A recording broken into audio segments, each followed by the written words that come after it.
that Mazda is in a transition and doesn't want to compete with mainstream brands like Toyota or Honda. They want to get into the territory of BMW, Audi, and Mercedes. That's the focus with this car. There are cars that shout, there are cars that show off, and then there are those that simply get the job done and do it with class. This isn't a sport utility vehicle for influencers nor for those who want to be seen. It's for someone who knows what they want and doesn't need to explain it. The Mazda CX-70 wasn't made to be the best-selling or the loudest. It was made for the kind of person who values understated design, the quiet of a well-tuned engine, and luxury they don't need. A German logo to feel premium. It's Japanese, made far away, and with the new rules of the game. That means it will cost more, but it also means something else that can't be sold to the highest bidder. That there are still brands that do things out of principle. This isn't a review for just anyone. This is a conversation between adults who enjoy driving, making smart decisions, and paying for what is truly worthwhile. This is the Mazda CX-70. I love this car. Look at how it's been redesigned. Let's discuss the design. I adore everything made in Japan. My cameras and all my possessions. I always seek out items that are made in Japan.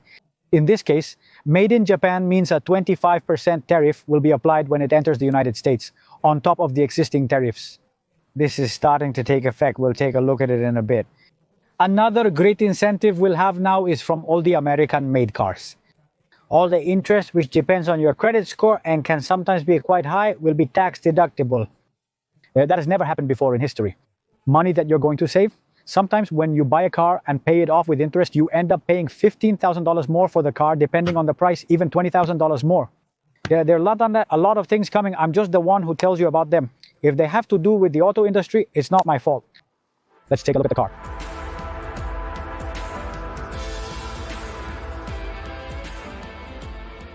I think it's unfair that people who come here to work in the United States get deported. Those who come here as criminals, acting crazy and breaking the law, should all be deported. That also has to be super clear. Because you can't go to Arab countries or China or any Asian country and break the law, because they'll quickly hit you with the full force of the law. The rules should be consistent worldwide. Every country has its own regulations that must be followed, and I completely agree with that. Subscribe to my channel during this commercial break while we check out this car. Don't miss it, because I'm working non-stop, and that's the most important thing here, so you don't miss any of my videos. Turn on notifications. That little bell is for 2 rows of seats. We'll see that inside. It's turbocharged. Look at this front end. It's been pretty redesigned quite a lot. Changed side vents that are fully functional. I really like what they've done with the big logo, the camera, the sensors, the LED lights we have here, the projectors, and here we have LED lights. They've made a separate design between this and that, using a black chrome that's not too shiny. I really like the front of the car. I really like everything. This extra ridge here at the front. I think they've done an exceptional job with the design of the car. The complete darkness inside doesn't bother me at all, as everything is covered.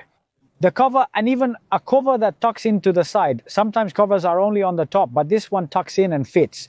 This is completely covered so that no one can get in here and touch anything down there, which I think is pretty good. If someone wants to open it, there are 2 little clips here on each side that you turn and it opens, but I'm not going to open it. I'm going to leave it like this. Hydraulic lift here under the hood. This sport utility vehicle has a 3.3-liter engine with 340 horsepower and 369 pound-feet of torque.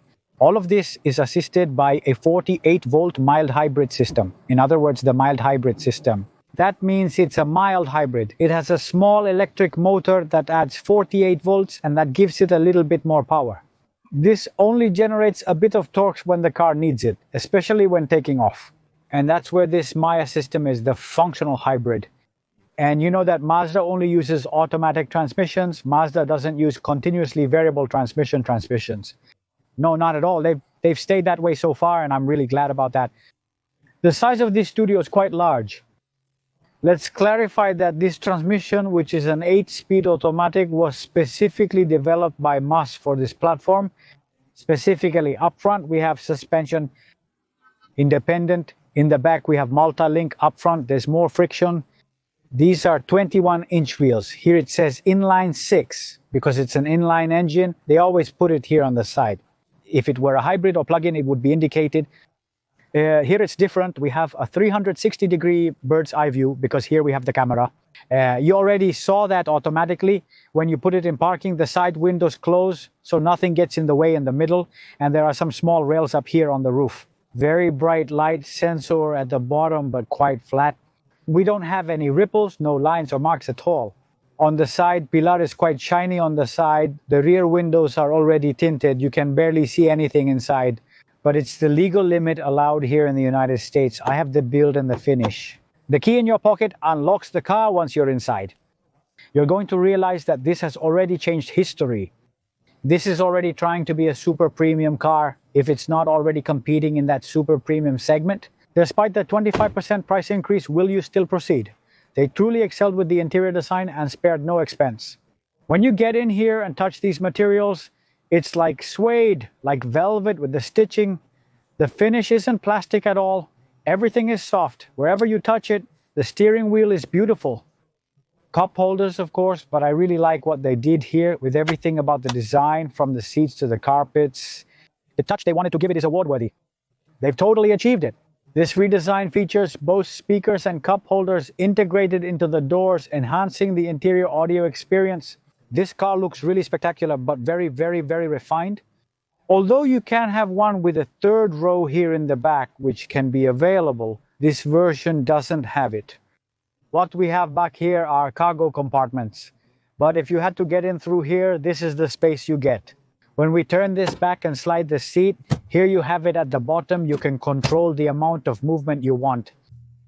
Once you get in here and you realize how nice and first of all, how great these materials are, right? It has pockets on both sides, dual USB connectors, air conditioning and heated seats. The finishes here are pretty good. They call this Napa leather, but I don't think it's real Napa leather throughout. I have to start touching everything to see if it's all Napa leather because there have been a lot of controversies about that, especially with the Japanese. Two cup holders here in the center, also good headroom because the sunroof comes all the way back here up to the rear part. The tinted windows provide some privacy, but for even more, you can use this window cover to ensure no one can see what's happening in the back. But as I always say to anyone who asks me about this car, just wait until I open the door. The interior is where it really wants to set itself apart from the rest and become a premium car. Genuine wood panels and metallic details that feel very expensive. You have it here. There are touches of wood here on the doors. It's not what they call that ostentatious luxury. It's more of a minimalist luxury. 12.3 inches. Here we have on the central screen. That central screen is controlled from here because from the menu. Here I have the homepage for everything I want to do on this screen. I also have the camera set up in front of me. The car's heads-up display shows a lot of power when accelerating. It feels really good because it's 6 cylinders, not 4 cylinders anymore and more. While driving, nothing is touch sensitive when you stop the car. If it's active, it doesn't matter since he's already done it in several videos. Shouldn't you be focusing on driving instead of pointing at the screen? That distracts you from the road. In the vehicle, the seats are super spacious, they're heated, they're ventilated with memory for the driver, which we have here on the right side, and the panoramic roof is also slightly tilted.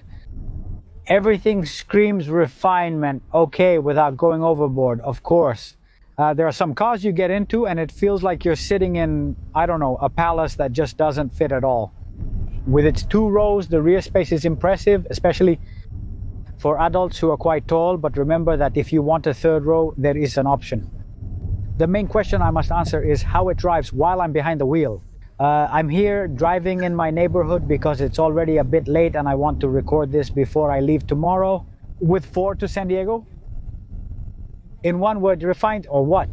Rear-wheel drive platform. Even though it's an all-wheel drive car, this platform gives what they call perfect balance. The steering is super precise. The steering wheel is electronically adjustable. I have the buttons here on the side to do it. Okay, it's not a sports car like an X5M, but okay, it's much livelier than a Highlander or a Pilot. That much I can tell you. The iActive system provides intelligent all-wheel drive traction on all 4 wheels. It adapts to any type of terrain, making it ideal for climates that change a lot or for trips off the pavement. The driving mode controls, including sport, normal, and off-road modes, are located right here up front. I'm not even going to take it to the studio because I don't have time to take it. This turbo version has a premium sound system, 12 bocina voice, integrated navigation with Apple CarPlay, wireless Android Auto, heated front and rear seats, a 360-degree bird's-eye view camera, cross-traffic assist, automatic braking, adaptive cruise control, and lane keeping assist. You have all the bells and whistles here, okay? Listen to this. If you go for the Premium Plus version, it even has night vision and automated parking to help you park. Mazda is transitioning to compete with luxury brands like BMW, Audi, and Mercedes rather than mainstream brands such as Toyota or Honda. That's the focus with this car, and with this one I'm telling you about the CX-70. Are they really trying? The sudden tariff hike will cost them around $14,000 more for this car now. Its direct rival would be the BMW X5.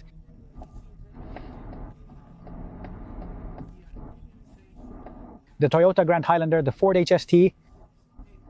This isn't as high-tech as a Mercedes, nor as performance-oriented as a BMW, but in terms of quality, design, and handling, it's dangerously close, as I like to say. It's manufactured in Japan at the Hofu plant, and it's coming here to North America. And he has repeated this a bunch of times. With the 25% tariff added, okay. The price of this version is $52,000 without the tariff, which isn't the cheapest one.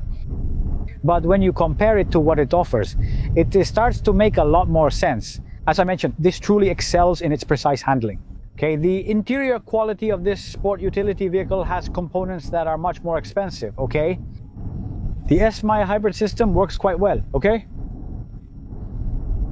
The only criticism is the multimedia system, which isn't fully touch, but that may be a plus. I do agree that you shouldn't be poking at the screen while the car is moving. And for now, they don't have the option for a third row of seats, but the space is already made for it.